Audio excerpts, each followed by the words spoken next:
एक दौर था जब कंगना रनौत अपनी जानदार और शानदार एक्टिंग के लिए जानी जाती थी, लेकिन अब वो अपने बड़बोलेपन के लिए मशहूर है। बॉलीवुड में रहने के दौरान कंगना का विवादों से ताल्लुक पहले ही था, लेकिन पॉलिटिक्स में आने के बाद वो ताल्लुक और भी ज्यादा गहरा और मजबूत हो गया। वैसे कंगना ने उल जलूल बयान तो बहुत से मुद्दे पर दिए हैं, लेकिन आज की अपनी इस रिपोर्ट में हम कंगना के दो अलग अलग बयानों की सप्रसंग सहित व्याख्या करेंगे। चलिए ज्यादा देर ना करते हुए और औरों की तरह इधर उधर की बातें ना करते हुए सीधे पॉइंट पर आते हैं। आपको याद होगा कि अभी हाल ही में कंगना ने किसानों के आंदोलन को बांग्लादेश की मौजूदा स्थिति से जोड़ते हुए कहा था कि जहां किसानों का आंदोलन हो रहा था वहां हत्याएं और बलात्कार हो रहे थे। कंगना ने कहा था कि किसान आंदोलन की आड़ में एक लंबी प्लानिंग की जा रही है, जैसे बांग्लादेश में हुई थी। यहाँ पे जो फार्मर्स प्रोटेस्ट हुए वहाँ पे लाशें लटकी थी, वहाँ पे रेप हो रहे थे। जो बांग्लादेश में हुआ ना वो यहाँ होते हुए भी देर नहीं लगनी थी। कंगना ने यह भी कहा था कि चीन और अमेरिका जैसी विदेशी शक्तियां यहाँ काम कर रही हैं। चाइना, अमेरिका, इस तरह की जो विदेशी जो शक्तियां हैं वो यहाँ काम कर रही हैं। अब कंगना के इस बयान में कितना दम है, चलिए इसे समझते हैं। देखिए, कंगना की बलात्कार वाली बात सही है। पश्चिम बंगाल से किसान आंदोलन में शामिल होने आई एक युवती के साथ बलात्कार हुआ था। रेप की ये घटना 2021 अप्रैल के दूसरे वीक में पश्चिम बंगाल से दिल्ली के टिकरी बॉर्डर की ट्रेन यात्रा के दौरान। बाद में युवती को कोरोना हो गया था और फिर बहादुरगढ़ के एक अस्पताल में रेप पीड़िता ने दम तोड़ दिया था। पुलिस ने इस मामले में 6 लोगों के खिलाफ एफआईआर दर्ज की थी और पूरे मामले की जांच के लिए एसआईटी का भी गठन किया था। ऐसे में कंगना की एक बात तो सही है, लेकिन बाकी जो उन्होंने मर्डर के अलावा और सारे जो इल्जामात लगाए वो सारे गलत है। शायद यही वजह है कि भारतीय जनता पार्टी के शीर्ष नेतृत्व ने भी कंगना रनौत के बयान से अपना पल्ला झाड़ लिया। भाजपा ने आधिकारिक बयान जारी करके खुद को इससे अलग कर दिया। भाजपा ने कहा है कि सांसद कंगना रनौत की तरफ से फार्मर्स पर्सपेक्टिव में दिया गया बयान का पार्टी से कोई लेना देना नहीं है। साथ ही पार्टी ने कंगना रनौत के बयान से असहमति भी जताई है। भारतीय जनता पार्टी ने कहा है कि पार्टी की ओर से नीतिगत विषयों पर बोलने के लिए ना तो कंगना रनौत को परमिशन है और ना ही वो बयान देने के लिए ऑथराइज्ड है। साथ ही बीजेपी ने कंगना रनौत को यह भी निर्देश दिया है कि भविष्य में वो इस प्रकार का बयान ना दे। पार्टी ने दोहराया कि भाजपा सबका साथ, सबका विकास, सबका विश्वास और सबका प्रयास के साथ ही सामाजिक समरसता के सिद्धांतों पर चलने के लिए डिटरमाइंड है। आपको ये भी याद होगा कि किसान आंदोलन पर अनाप शनाप बोलने के लिए एक महिला सीआईएसएफ कांस्टेबल ने उन्हें थप्पड़ भी रसीद कर दिया था।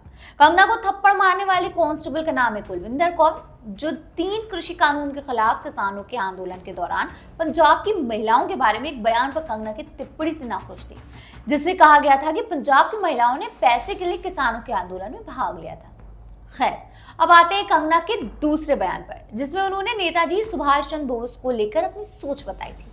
कंगना रनौत ने कहा था कि नेताजी सुभाष चंद्र बोस भारत के पहले प्रधानमंत्री थे, ना कि जवाहरलाल नेहरू। जब हमें आजादी मिली तो the first prime minister of India Subhash Chandra Bose, वो कहाँ गए? वो तो प्राइम मिनिस्टर नहीं थे, क्यों?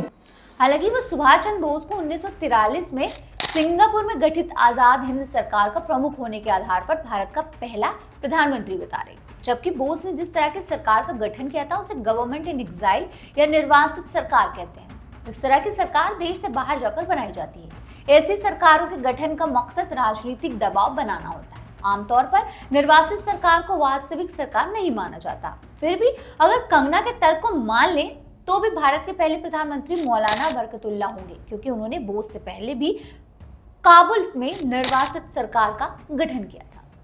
कंगना के इस बयान पर उन्हें नेताजी सुभाष चंद्र बोस के पोते की तरह से फटकार भी लगाई गई थी। चंद्र कुमार बोस ने कंगना के बयान को नेताजी की विरासत से छेड़छाड़ बताया था। चंद्र कुमार बोस ने कहा है कि कंगना का बयान इतिहास को बिगाड़ने वाला है और ये सियासी फायदे के लिए बोस की विरासत में हेरफेर करने की कोशिश है, जिसकी हम कड़ी निंदा करते हैं। See, to understand Netaji Subhash Chandra Bose, Netaji Subhash Chandra Bose was certainly the first and last Prime Minister of undivided, united India. Kangana is an excellent, brilliant actor. I appreciate her films. But before making a comment from the pages of history, वैसे आपको जानकर आश्चर्य होगा कि नेताजी की बनाई गई आजाद हिंद सरकार को Germany, Japan, Philippines, Korea, Italy और आयरलैंड ने अपनी तरफ से मान्यता देकर समर्थन भी कर दिया था। इसके अलावा जापान ने अंडमान और निकोबार द्वीप आजाद हिंद सरकार को सौंप दिए थे। नेताजी ने अंडमान का नाम शहीद द्वीप और निकोबार का स्वराज द्वीप रख दिया था। इसके अलावा कोहिमा के मोर्चे पर ब्रिटिश सेना को आजाद हिंद फौज ने हरा भी दिया था। हालांकि जब अमेरिका ने जापान पर परमाणु बम गिरा दिया तो आजाद हिंद फौज भी कमजोर पड़ने लगी। भारत में आजाद हिंद फौज के सिपाहियों को गद्दार घोषित कर दिया गया था। अगर अंग्रेजों ने ऐसा नहीं किया होता तो नेताजी सुभाष चंद्र बोस को वार क्रिमिनल घोषित नहीं किया जा सकता था। नेताजी सुभाष चंद्र बोस को भविष्य में प्रधानमंत्री पद का दावेदार न बनने देने की ये नेहरू गांधी की कुटिल चाल थी, जिसके चलते नेताजी सुभाष चंद्र बोस के भारत लौटने की स्थिति में उन्हें तुरंत ब्रिटिश सरकार को ट्रायल के लिए सौंपना पड़ता और नेहरू की प्रधानमंत्रीता बरकरार रहती। इतना यकीन मानिए, बिना किसी चार्ज के अगर नेताजी सुभाष चंद्र आजादी मिलने के बाद भारत लौट आते तो उन्हें नेहरू का तख्ता पलटने में देर नहीं लगती। तो बस इसी डर से आजाद हिंद फौज के सिपाहियों को गांधी नेहरू ने अंग्रेजों से गद्दार घोषित करवा दिया था। बहरहाल कुल मिलाकर मतलब ये है कि कंगना के सारे बयान गलत नहीं होते, बस उनके प्रेजेंटेशन का स्टाइल बिना सिर पैर का होता है। अब वो सुर्खियों में बने रहने के लिए ऐसा जानबूझकर करती हैं या सच में उनका आईक्यू लेवल वीक है, इसका फैसला हम आप पर छोड़ देते हैं।